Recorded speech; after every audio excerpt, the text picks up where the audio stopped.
আমন্ত্রণ রাতের বাংলাদেশে। শুরুতেই জানাবো শিরোনাম। শেখ হাসিনাকে ফেরত চেয়ে বাংলাদেশের চিঠির উত্তর দেয়নি ভারত, অনুরোধ পর্যালোচনা করা হচ্ছে জানালো দিল্লি। আমরা চিঠি পেয়েছি, চলমান বিচার ও দেশটির অভ্যন্তরীণ আইনি প্রক্রিয়ার অংশ হিসেবে অনুরোধটি পরীক্ষা করে দেখা হচ্ছে। মানবতা বিরোধী অপরাধে শেখ হাসিনার মৃত্যুদণ্ডের পূর্ণাঙ্গ রায় প্রকাশ, প্লট দুর্নীতি মামলার রায় কাল, ব্যাংকে গচ্ছিত স্বর্ণের বৈধতা খতিয়ে দেখছে দুদক।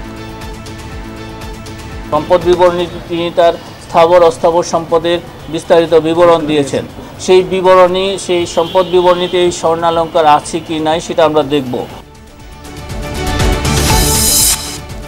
বাউলদের উপর হামলার ঘটনায় বিএনপি মহাসচিবের নিন্দা, বিগত দিনে দেশে হরিলুট চলেছে, অভিযোগ আমির খসরুর।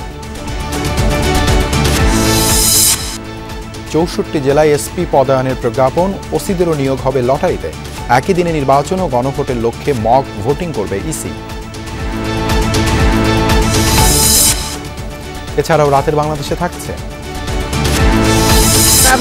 গেট খুললে সব লয়ে গেছে, আইয়া কোনো পাই নাই। অনেক লোকজন এখনো না খায় আছে, কালকে থেকে কোনো খাবার খায়নি, কাপড় চোপড় নাই, এটা কম্বল নাই, কোনোই নাই।